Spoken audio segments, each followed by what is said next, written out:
Volt egyszer egy király, és ennek a királynak volt 3 fia. És a fejébe vette, hogy nem a legidősebbeknek adja automatikusan a királyságát, hanem azt mondja, hogy megnézem, hogy e közül a 3 fiú közül ki az, aki a legjobban szeret engem. És akkor megkérdezte tőlük, felsorakoztatta őket. Na ki hogyan szeret engem? Mondjatok valamit. És mondja a legidősebb. Mint ide a hold, úgy szeretlek téged. Hát igen. Mondja a másik, mint ide a csillagok, úgy szeretlek téged. Aztán, és te legkisebb fiam, te hogy szeretsz engem? Azt mondja, mint a levesbe a sót. Csodálkozott mindegyiken, de ezen különösen elcsodálkozott, meg is haragudott rá. Ilyet mondani, hogy annyira szereti az apját, mint levesbe a sót. Nem tudom, te hogy mit szólnál hozzá, hogy a fiad így megkeres, hogy úgy szeretlek, mint levesbe a sót. Hát, hogy kicsit néznék a fejedbe, most ez hogy jön ide, meg egyáltalán. Mi köze a szeretethez? El is zavarta a fiút, akinek jó barátja volt a főszakácsa. Aztán kipróbáljuk, hogy mennyire szereti, vagy nem.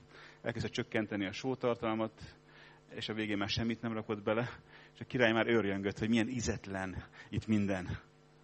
És akkor hirtelen eszébe jutott, hogy lehet úgy szeretni, mint levesbe a sót. Aztán a mese ismert, lehet, hogy hát akkor ő lett persze az új király, mert jót mondott. Mi köze a mai Isten tiszteletünkhöz ennek? Egy ilyen kis mesének, egy kis ilyen kis felvezetésnek. Mi köze van ahhoz, hogy most mi itt vagyunk Verőcén, és beszélünk arról, hogy szeretlek, mint levesbe a sót, meg ilyenek. Nincs nekünk jobb dolgunk annál, mint hogy ilyenekről beszélgessünk. Mi köze a Szentíráshoz? Mi köze az íznek az élethez? Mi köze az ízességnek, a tartósításnak ahhoz, hogy mi hogy élünk keresztényként, hívőként? Hogy és miképpen jön be az életünkbe az, hogy van annak valami íze, van valami zamata, van valami következménye, hogy találkoztam az élő Istennel, Jézus Krisztussal. Ha találkoztál vele, akkor az meglátszik rajtad. Találkoztál egy kamionnal, hogy elé álltál, az meglátszik rajtad. De ugyanúgy találkozol Jézussal, annak meg kell, hogy látszódjon rajtad. És nem véletlen, hogy a világ történelemnek a legfontosabb tanítása, amit a Bibliában olvashatunk, és ez nem csak bibliai üzenet, ez a világ történelem legszebb, legjobb, leghatékonyabb, leghatásosabb tanítása a Bibliában, az a hegyi beszéd. Ami azzal fejeződik be, hogy Jézus úgy tanított, úgy beszélt az Istennek a dolgairól, mint aki nem csak az, mint egy írástudó, hogy el tudja sorolni fejből az összes igét, el tudja mondani az összes törvényt, el tudja mondani az összes szabályt, hogy kell élned, meg hogy nézzél ki, hogy beszéljél, hogy imádkozzál, és akkor minek mi a következménye. Tudok mindenféle szabályokat, ha ezt megteszed, akkor ennek ez a következménye, azt megteszed, ez a mindent tudhatsz. De ez még nem azt jelenti, hogy Isten hatalmából szólsz, a hegyi beszéd ezzel fejeződik be. Hogy Jézus Krisztus nem úgy beszélt, mint az írástudók, hanem úgy beszélt, mint akinek hatalma van. És hányszor van ilyen, amikor egy lelkipásztoron, egy szolgálón megérzed, hogy hatalomból szól. Nem ő beszél, hanem Isten üzen rajta keresztül. Hányszor van az, amikor belekavarodsz egy konferenciába, egy közösségbe, egy együttlétbe, és akkor megérzed benne azt, hogy Isten jelen van. Hogy már nem is az érdekes, hogy az a másik ember ott van, nem is látod már őt, hanem látod az Istent. Ugyanez a kapcsolatainkban, a gyerekkel való kapcsolatainkban, a házastársunkkal való kapcsolatainkban. Hogy tudom-e szeretni benne az Istent. Észreveszem-e a feleségemen, hogy Isten vele van. Észreveszem-e a férjemen, észreveszem-e a gyerekemen, észreveszem-e a munkatársamon, hogy az Isten vele van. Én akkor tudok kegyelem által, hatalommal szólni, hogyha az Isten velem van. Ha Isten nincs velem, akkor én beszélhetek, mondhatok akármit, törölgethetem a számot, hogy milyen fantasztikus dolgokat mondtam, és élvezhetem azt a tanítást, amit mondok. Hányszor volt az, hogy lejöttem akár innen a szószékről, és a legszívesebben csak felköptem volna, és aláálltam volna, hogy na ez ennyit ér. És hányszor volt az, amikor én magam is kívülre kerülök. A legjobb. Amikor én is csak hallgatom. Miket beszélsz? Az Istentől jön. És az, hogy az Istentől jön, a hegyi beszéd, az az egy felismerhető volt. Nem csak abban a tanítványok felismerték, és a Szentírásba belekerült, a Máté evangélium 5. részében olvashatjuk végig a boldog mondásoktól egészen addig, hogy legyetek tökéletesek, mint mennyei tökéletes. Nem csak ez, hanem az, hogy ez a világot formálta, reformálta meg. Erre a hegyi beszédre alakultak meg egyházak, szövetségek, erre épültek fel fogadalmak, erre indultak királyságok és országok. Erre indultak sajnos háborúk és győzelmek. Ez megváltoztatta alapjaiba ezt az egész világot. Mi változtatta meg? Az, hogy azt mondja az ige, hogyha olyan vagy, mint a só, azt tudjuk, hogy abban az időben a sót azt nem csak ízesítésre használták, hanem hűtőgépek annyira nem voltak, meg fagyasztóládák. Mit csináltak? Tartósítottak vele. Tartósítottak vele. A bomlást akadályozta meg. A rothadást akadályozta meg a só. Hogy ne romoljon meg. Az életet adta ez. Hogy nyáron levadáztam, és télen mondjuk ott az időjárás közötti különbség nem olyannyira nagyok voltak, de voltak bőséges időszakok és szűk időszakok. És a bölcsember az mindig tartalékol. És ő tartalékolni akart, akkor csak sózni tudott. És hogyha jó sót használt, akkor az megakadályozta a bomlást. És valahogy Jézus valami erre hívja fel a figyelmet, hogy minek kell lennünk ahhoz, hogy ebben a világban az, ami ránk tartozik, amit számon fog kérni, az az, hogy legyetek sók. Legyetek sók. Legjobban, talán legplastikusabban az apostolok cselekedeti könyvének a 20. részében olvassuk Pál apostolnak a Rómába való vitelét. Hogy lehet sónak lenni ebben a világban? Nézd Pált! És János is erre hívta fel a figyelmet Pálra, hogy nézd Pált, igen, Páltól nagyon sokat lehet tanulni ebben. Hogy hogyan képviselte ebben a világban azt, amit az Istentől kapott. Teljes egyszerűséggel és nagy hatalommal. Természetességgel és nagy hatalommal. Beépült az életébe, és azért tudta képviselni Istennek az igazságát, Istennek a szavát, mert beépült az életébe, benne volt, ebben élt. És ez nem azt jelentette, hogy azért volt benne, mert minden nap olvasta adott esetben, nyilván én sose beszélnék az ellen, hogy olvasd minden nap. De érted el, mit olvasol? Mi az alapja, mi a célja, mi az oka annak, hogy teszem? Pál apostol nem csak olvasta, hanem meg is élte. És a törvényről mindig ez az érdekesség, vagy ez egy nagyon fontos kérdés, hogy értem van, vagy az emberért van. Az emberért van, vagy ellenem van. A kegyelem erről szól. Hogy Pál apostolba annyira beleépült, hogy teljesen természetes volt, hogy amikor a hajóval mentek, akkor mondta, 276-an vagyunk ezen a hajón, nagy viharba fogunk keveredni, ez a hajó össze fog törni, de mindenki meg fog menekülni. És akkor néznek rá, ez nem így működik. Ki vagy te? Egy fogoly vagy? Kérdezzük meg a szakembereket. Kormányos úr mit mond? Se, menjünk. Tulajdonos úr, haszon, menjünk. Mindenki azt mondta, hogy menjünk. Pál apostol azt mondta, mellém állt Istennek egy angyala, és azt mondta, hogy ne menjünk. Kinek volt igaza ebben? És itt jön az, hogy mi változik meg. Nézett a századosra, meg akarták ölni őket. Pál mondta, nem kéne, mindenki meg fog menekülni. És nem fogunk elszözni, nyugi. Kimennek, megérkeznek a szigeten, ott meggyógyítja az előjáróknak valami a betegségeit, egyszerűen ahová nyúl, amihez szól, ami vele és körülötte történik, abban ott van Istennek a hatalma és ereje. Aztán nem beszél a leveleiről. Megsózta ezt a világot keményen vele. Nem beszél a római levélről, amelyik a kereszténység alaptanításait veszi végig. Nem beszélve a többiről, mennyire személyes, mennyire igaz, mennyire természetes. Mennyire tele van emberi dolgokkal is, indulatokkal, érzésekkel. Ő is ember volt. Több is volt a testében. De mégis, talán ebben a világban a legjobban emberként, Krisztus követőjeként ő képviselte a legjobban azt, hogy én só vagyok.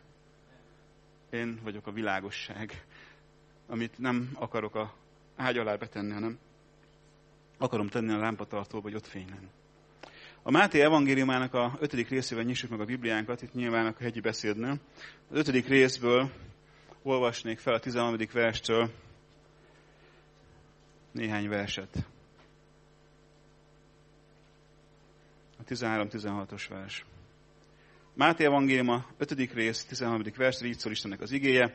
Ti vagytok a földnek sói, ha pedig a só megízetlenül, mivel sózzák meg? Nem jó azután semmire, hanem hogy kidobják és eltapossák az emberek. Ti vagytok a világ világossága, nem rejthetik el a hegyen épített város. Gyertyát sem azért gyújtanak, hogy a véka alá, hanem hogy a gyertyatartóba tegyék, és fénylék mindazoknak, akik a házban vannak. Úgy fénylék a ti világosságotok az emberek előtt, hogy lássák a ti jó cselekedeteket, és dicsőítsék a ti mennyei atyátokat. Isten áldja meg az ő igéjét. A hegyi beszéd a tanítványoknak szólt. Nagyon érdekes, hogy nem csak úgy ment a mezőn, és akkor úgy szórta ezeket a tanításokat bárkinek, vagy akárkinek. A tanítványoknak beszél. Persze egy nagy sokaságot is látunk, akik közül sokan betegekként mentek oda hozzá, sokan csodát látni mentek oda hozzá, ő meggyógyította őket, aztán külön vonult, és elmondta, kik a boldogok, elmondta a tanítványoknak, hogy ti vagytok a föld sói. Tehát nem azt mondta, hogy ti lesztek a föld sói. Nem azt mondta, hogy jó lenne, hogyha sók lennétek, hanem azt mondta, hogy ti vagytok a föld sói. És mint ahogy mondtam, 2 dolog. Az egyik, hogy ízt ad, a másik pedig az, hogy tartósít. A másik az, hogy bomlást megakadályoz. Hát van mit megakadályozni a sónak. Mert van mit megakadályozni egy keresztény embernek az életében. És a dolgok hogy történnek? Hozok egy döntést Isten mellett, és megváltozik az én életem. És hogyha só vagyok, akkor meg fog változni a házastársam élete. Ha só vagyok, meg fog változni a gyermekeimnek az élete. Ha só vagyok, akkor meg fog változni az a közeg, amiben élek és létezek. Hihetetlenül. Ez a legjobb multilevel marketing. A legjobb bolt a világon. Ingyen, örök élet. Tehát ennél jobbat tudsz mondani. És azt mondja, hogy ti vagytok a föld sói, ha pedig a só megízetlenül, mivel sózzák meg. Nem tudom, hogy kinek milyen ige szokott beakadni, vagy mik azok a dolgok, amik megmaradnak így benne, hogy na, ezt én hallom, nagyon sokszor, de nem értem. Nekem azért még mindig, ilyen 20 év szolgált, 30 év szolgált után is vannak olyan igék, amik úgy tudom, de nem értem. Tudom, de nem vagyok biztos benne, hogy jól értem-e. Nekem ez, nagyon sokáig ez volt, hogy olvastam, hogy hát a só megízetlen, és hogy belenyugodtál, akkor megízetlenedik. De ez nem így van. Gondolj bele, a nátriumklorid az gyakorlatilag sose veszíti el a tulajdonságait. Akkor itt miről beszél az ige? Voltál már, valaki volt a boltba vásárolni? Voltatok már? Szoktátok nézni azt, hogy mi az eltarthatósági időt, a szavatossági időt? Szoktátok nézni néha? Megnézed, meddig jó. Vagy otthon a házi asszony neki áll a gyógyszereknek, az élelmiszereknek, hogy kitakarítja a kamrát, a fiókokat, hogy na ezt dobom a kukába, ez lejárt, ez már lejárt, ez is lejárt, a szavatossága. Van néhány élelmiszer, amire az van ráírva, hogy szavatossági idejét korlátlan ideig megőrzi. Mik ezek az élelmiszerek? Só? Cukor? Meg a pálinka. Hát a liszt az nem, a liszt az lejár.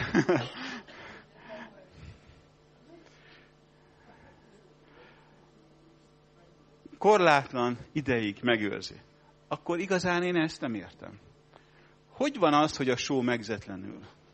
Mikor tud a só megízetlenedni? Nem tudom, hogy háziasszonyok itt látom vannak, van-e olyan, hogy ezt a sót használom, mert ennek erősebb az íze, jobb az íze, ebből több kell, kevesebb kell. Elsóztam, mert megszoktam azt a másik fajtát, ilyen jódozott, ilyen Himalája, olyan szóval minden van már. Volt már ilyen, hogy van különbség só és só között? Hogy van az íze között különbség? És van olyan, amiből több kell, van, amiből esetleg kevesebb kell? Persze. De miért?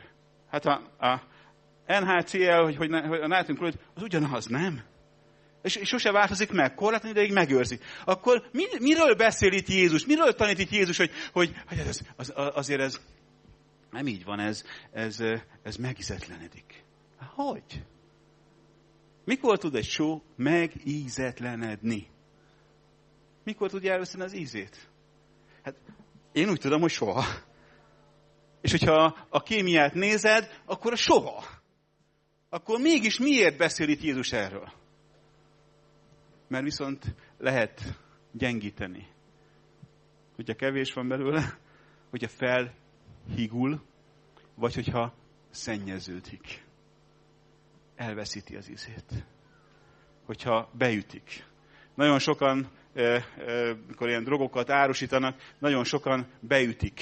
Nagyon sokszor a sót is. Nekem meggyőződésem az, hogy az nem tisztán átjön klorid, amelyik nekem gyengébb íze van, hanem beütötték valamivel, hogy drágá, hogy ugyanazt a mennyiséget, ugyanazért a pénzzel eladva, de viszont nem tiszta só van benne, akkor ezt el lehet adni. Berakunk 1-2 tonna szemetet.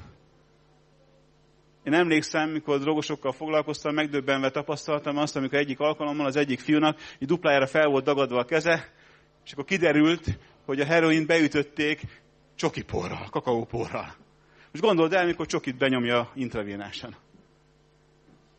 Duplájára dagadt a keze, tehát a vérbe a csoki az nem annyira jó a véráramba. Csoda, hogy nem halt meg, vagy nem üszkösödött el a keze. Beütötték. Nem tiszta. Kárt okoz. Szennyeződni tud a só, és akkor itt Jézus erre hívja fel a figyelmet. Hogyha a só megízetlenedik, akkor minek van?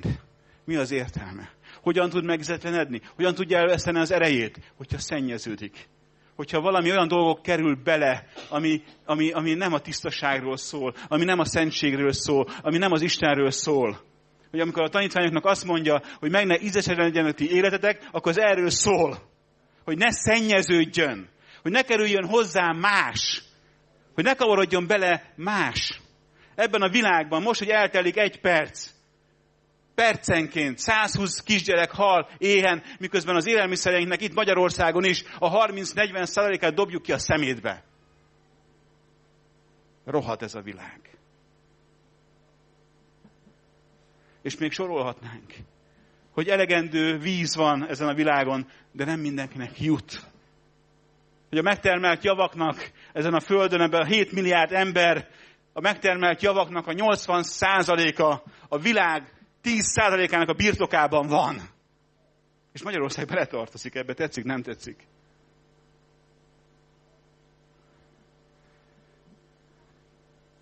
Éppen tegnap hallottam valakitől, egy lelkipásztornak a lánya arról tett bizonyságot, hogy ő 5 éves koráig nem akarja a gyerekét arra nevelni, hogy fiú vagy lány, hanem majd 5 éves korában döntse ő, hogy fiú akar lenni, vagy lány. Valami rohad. Valami bomlik. És Jézus jött, és ebbe a világba sóként elhelyezett bennünket, hogy ezt a rohadást, ezt a bomlást meg tudjuk állítani. És igazán jól meg lehet látni azt, hogy te meg tudod állítani. Meg tudod állítani a saját családodban, a saját házasságodban, a saját gyerekeid között, a barátaid között, abban a közegben, amiben te magad vagy. Mi a bánat vagy? Só vagy mi vagy? Vagy éppen tele vagy már olyan szennyeződéssel, hogy mindent megállítasz, csak a bomlást nem. És a rohadást nem. És annyira érdekes, sokszor szembe találkozom ezzel, hogy honnan tudom, hogy mi a dolgom ezen a világon. Honnan tudom, hogy mit kell tennem. Hát itt van, tessék, a hegyi beszédben. Ezt mondja Jézus. Mit kell tenned? Légy só. Légy só. Amelyik tartósít. Amelyik az örömöt, a békességet tartósítja. A szerelmet. Amit éreztél 10 éve, 20 éve, 30 éve, vagy nem tudom mikor a feleséged iránt. És most lehet, hogy meglanyhult ez, vagy a férjed iránt. És most már egyszerűen, hogyha ránézel, undorodsz tőle. Távol legyen, halleluja!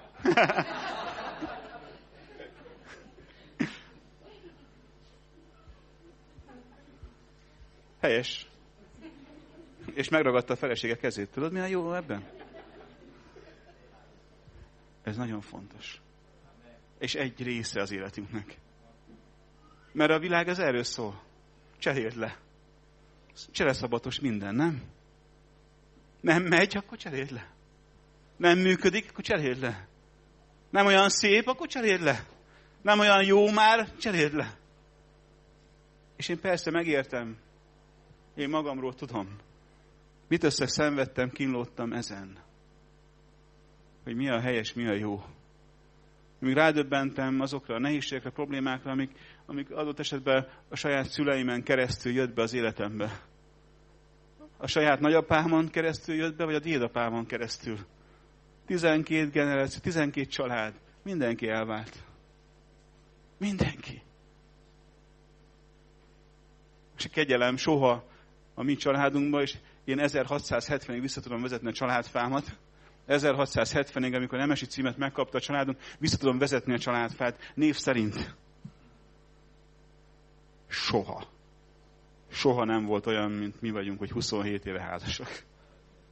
És meggyőződésem, hogy ez azért van, mert az Isten azt mondta, hogy légy só. És a feleségemben ezt akarom látni, hogy ő só.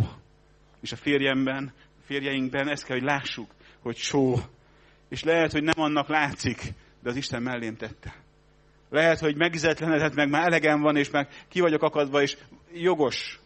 És én azt mondom, hogy van olyan helyzet és szituáció, amikor teljesen jogos ez. De az Isten azt mondta az ő tanítványainak, azoknak, akik megtértek, légy só. És az légy só, de azt jelenti, hogy tartósítom. Mert egyszer, amikor összejöttünk, akkor szerelmes voltam nagyon, nem? Tehát nem véletlenül vagyunk együtt. Nem igaz, hogy csak rossz. És semmi jó nincs benne. És Jézus mindig és újra arra hívja fel a figyelmet, hogyha van egy döntés az Isten mellett, és megtapasztaltad Istennek a kegyelmét, Istennek a jóságát, akkor ehhez mindig vissza lehet menni. Hogy mindenkiben csalódhatsz, egy csomó emberben csalódhatsz, még magadban is csalódhatsz. De az Istenben nem. De az Istenben nem. És Jézus azt mondja, ti vagytok a föld sói. Akkor ehhez vissza lehet menekülni. Hogy én már elvesztettem a kontrollt saját magam felett. Én már nem tudok jó döntéseket hozni. Nekem nagyon elegem van már mindenből. De Jézushoz oda tudok menni. Nem akarok mindent ráfogni erre. Nem akarom a saját felelősségemet enyhíteni ebbe, mert van felelősségünk. Mert van olyan, hogy megutáltatom magam a másikkal. Ilyen is van. De vissza akarok menni oda, ahol ez még nem volt meg. És a tanítványok figyelme erre van felhívva. Légy a föld sója. Legyetek a föld sói. És ne ízetlenedj meg. Tehát ne keveredj össze mással. Vesd ki a szemetet. De az, hogy a szemétlátásunk legyen, ahhoz az kell, hogy a Szent Lélek velünk legyen.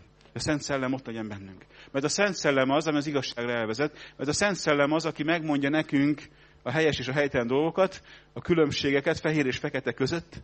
A Szentlélek az, amelyik képes tud tennünk bennünket arra, hogy igent mondjunk akkor, amikor igent kell mondani, és nemet tudjunk mondani akkor, amikor nemet kell mondani. A Szentlélek az, amelyik vigasztal. A Szentlélek az, amelyik újból és újból lehetőséget ad arra, hogy ne adjam fel, hanem újra álljak fel és induljak el. És nézd meg, hogy ez áradni tud. Nem tudom, hogy a te családodban ki volt az első, aki megtért. Emlékszel arra? És az hogyan tud áradni? És hogyan valahol, azt hiszem, Derek Prince-nél olvastam egyszer egy ilyen kis levezetést, hogy visszamentek 200-300 évet egy családban. Hogy mi történt azzal, aki megtért, azután, hogy megtért, és mi történt azzal, aki ezt visszautasította, és elment. És hihetetlen volt nézni, hogy mekkora áldás volt a családon, csak egy döntés az Isten mellett, az egész családnak az élete változott meg. Generációk változtak meg. Azért, mert egyszer és ott ő hozott egy döntés az Isten mellett. És generációk mentek a pokolba, és a generációknak az átka azon, hogyha én hozok egy rossz döntést. Hogyha nem só vagyok. És figyeld meg, hogy ez így van. Generációkon keresztül mekkora hatása van annak, hogyha valaki az Istennel jár, és mekkora hatása van, amikor Isten nélkül él az életét. Mekkora különbség. Hogy elkezdek só lenni, és azt veszem észre, hogy változik minden körülöttem. Tartósul az öröm, a békesség, a szeretet, a kedvesség, a szelídség, a jóság, a hűség. Mert só vagyok. Mert a világ ez bombázza, de ez a nátriumklorid, ami én vagyok, az nem változik meg. Nem akarom beszennyezni. Nem akarom felhigítani. Nem akarom beütni. Nem akarom, hogy káros legyen. Nem akarom, hogy íztelen legyen. Hanem azt akarom, hogy ízes legyen. Azt akarom, hogy erős legyen. És amikor az ember hoz egy döntést, akkor ez meglátszik. És itt erről szól a történet. A mai napon is. Só vagy-e az életedben? Ez tartósítja Istennek az üzenetét, Istennek az akaratát, a Bibliának a szavát? Tartósítja, vagy felhigul? És ilyen, van, néha egészen a bolondságokig vannak ilyen dolgok. Tehát én sokszor tapasztaltam már ilyet, amikor feminista teológusok tanították nekünk azt, hogy egyszer nem értjük, miért azt mondjuk, hogy Jézus Krisztus, miért nem azt mondjuk, hogy Jézus Kriszta.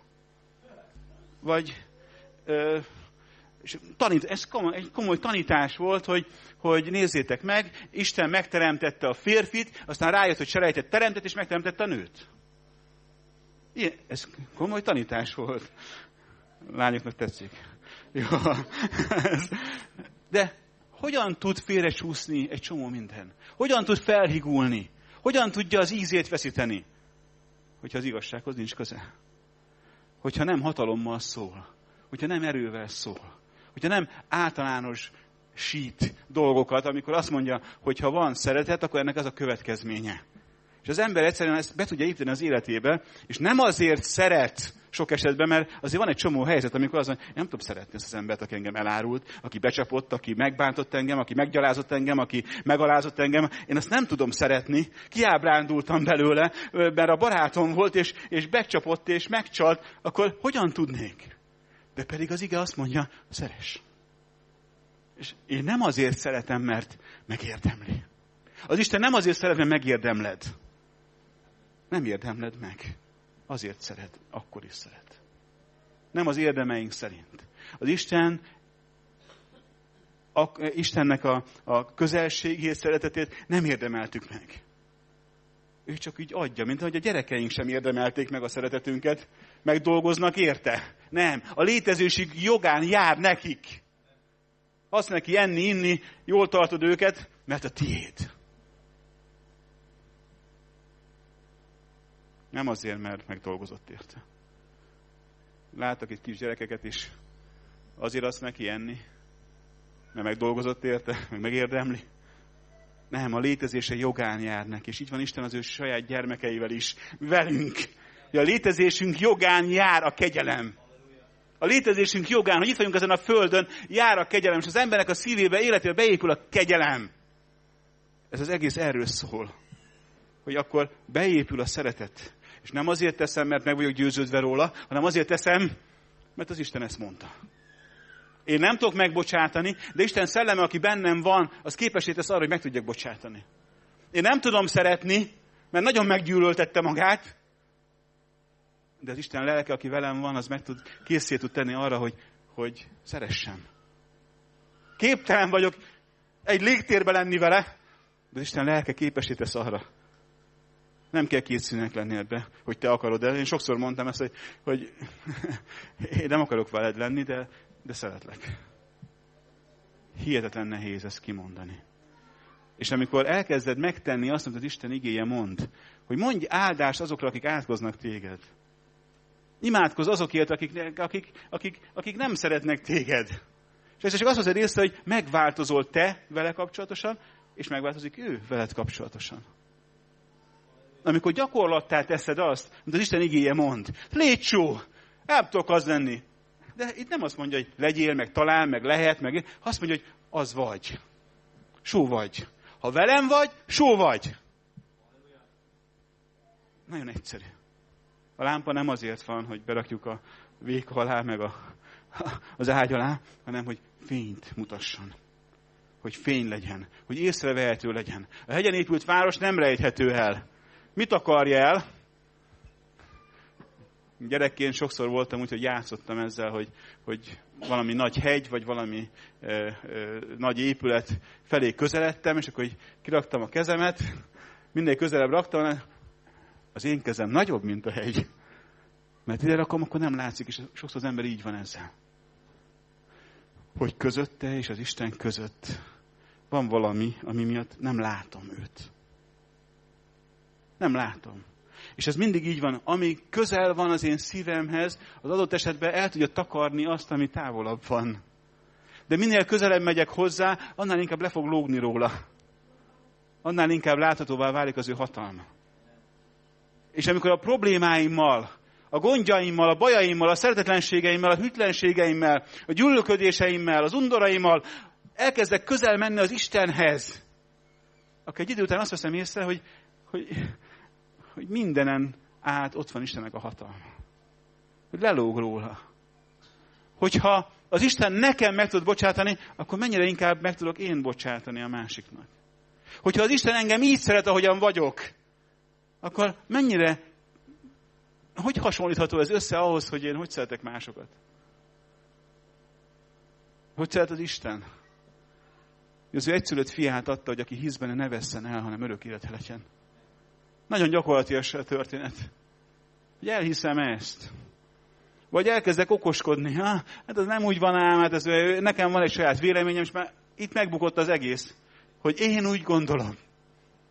Én úgy látom. Mennyi mindent láttál úgy? És mennyi mindennek volt áldása a te életedben? Majd én magam megmondom, hogy milyen legyen az én életem. Ismered ezt? Amiért megdolgoztam, azon van. Ismered ezt? Én sajnos ismerem. Én megoldtam. És pofára esek, akkor van még egy ötletem. Ismertek ezt? Van egy ötletem, mondja a férje feleségének. Megint. Eddig se sikerült semmi. Akkor miből gondolod, hogy most fog sikerülni?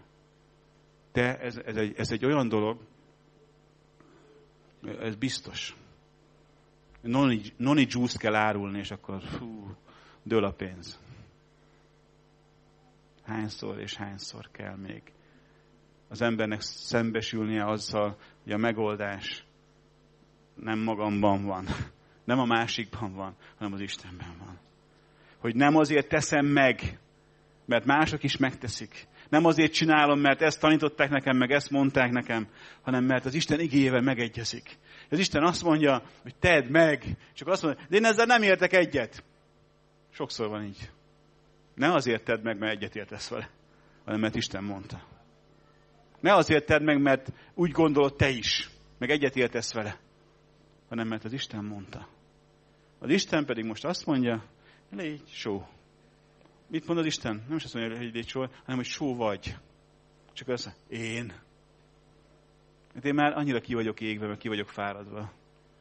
Nekem már annyi bajom van, nekem annyi adósságom van, nekem annyi gondom, szükségem, betegségem, engem annyi rossz dolog ért már ebben az életben, könyvet tudnék írni arról, hogy mennyire elegem van. És akkor erre jön Jézusnak a hegyi beszéde, és azt mondja, hogy só vagy. Nem leszel, meg talán, meg lehet. Nem lehet, hogy az Isten talán engem is szeret, meg nekem is majd fogadni egy jó lehetőséget arra, hogy boldog és megelégedett ember legyek. Nem, azt mondja, hogy az vagy. Ha én veled vagyok, akkor az vagy. Az ember ezt nagyon nehezen hiszi el. Hogy új teremtés vagyok. Hogy Isten gyermeke vagyok, és a létezésem jogán jár nekem a kegyelem. Hogy tényleg megbocsátotta minden bűnömet. Hogy tényleg újjá tud szülni, újjá tud tenni velem, és általam és rajtam keresztül. Hogy tényleg hatással tudok lenni erre a világra, azáltal, hogy ő megszólított engem, és én hatással tudok lenni egy következőre, meg következőre, és egyszer csak azt veszem észre, hogy az egész világra hatással tudok lenni. Ki az, akit elhiszi, hogy erre az egész világra hatása van az élete? Én elhiszem, hogy hatással vagyok erre a világra. Nem csak a családomra, nem csak a környezetemre, nem csak a munkatársaimra, hanem erre a világra.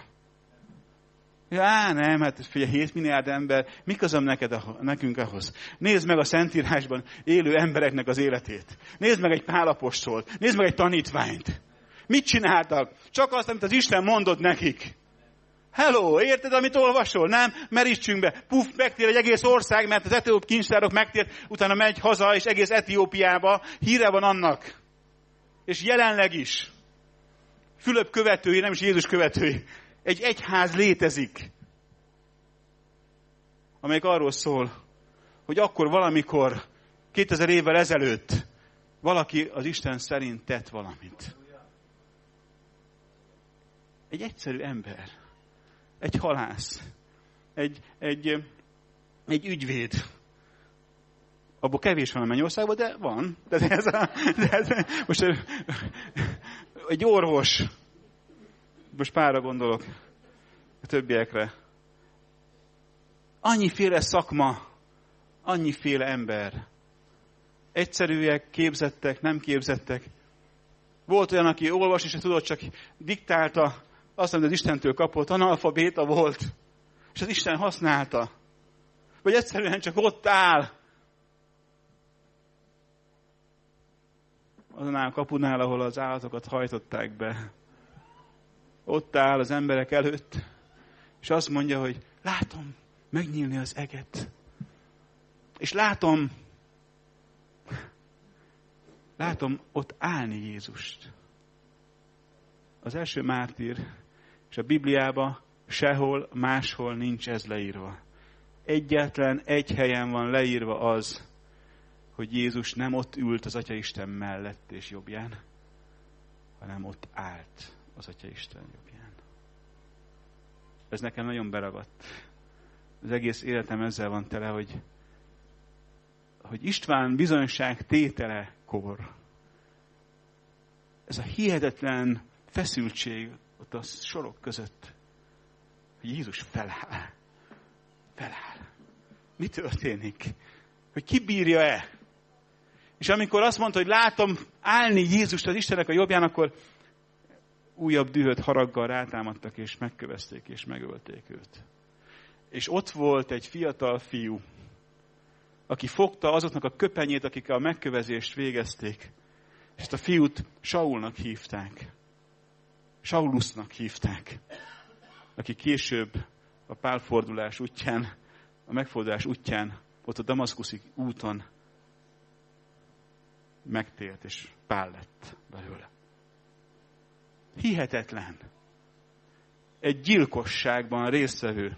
Egy társtettes. A világ történelmhez mennyit hozzá tudott adni.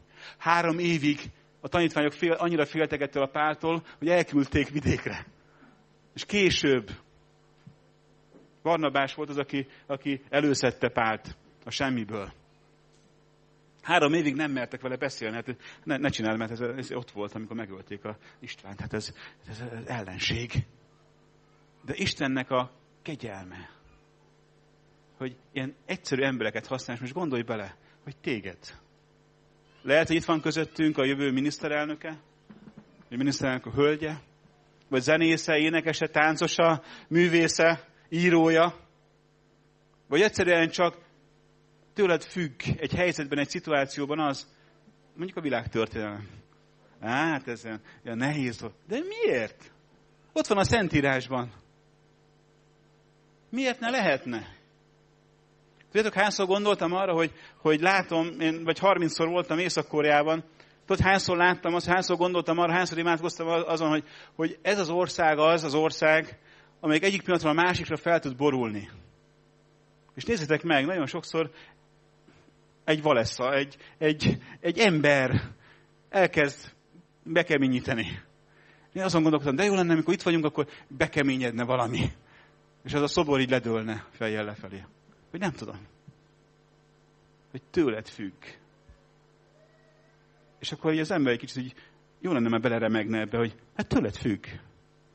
Tőled függ a településednek a sorsa. Na, tőlem biztos nem, de. Ez a gyülekezetnek a sorsa. Tőled függ. Hogy az Isten rád bízta. És számon fogja kérni. És az övéitől keményebben fogja számon kérni. Tehát aki tudja, az dupla felelősséggel tartozik.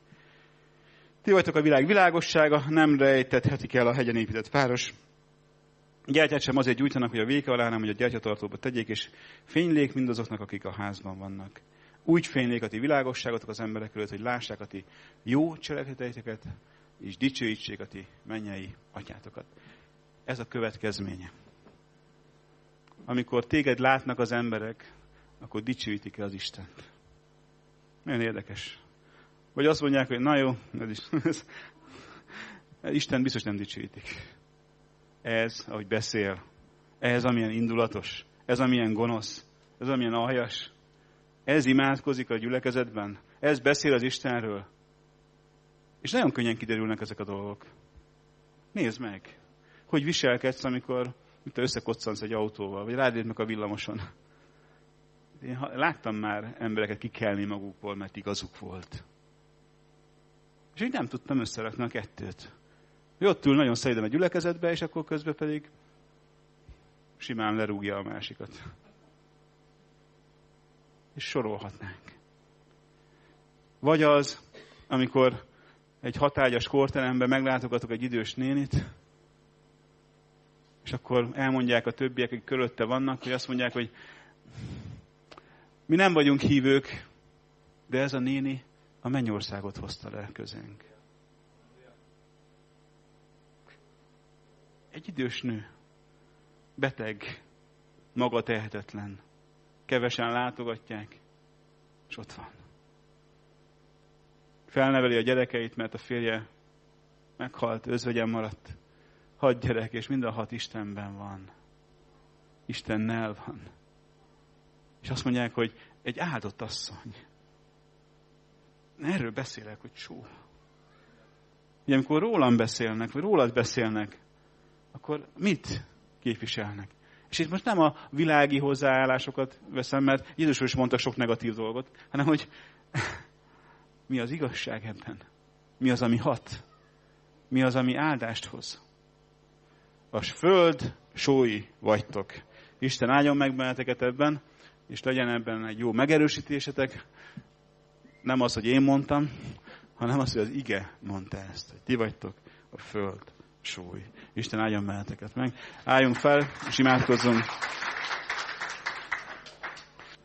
Istenem, köszönöm neked azt, hogy lehetünk a föld sói, és kérhetjük és vágyhatunk arra, hogy ez ne ízetlenedjen meg, ne higuljon fel, ne szennyeződjék be, hanem legyen erős és hatósó, amely áldás erre a világra.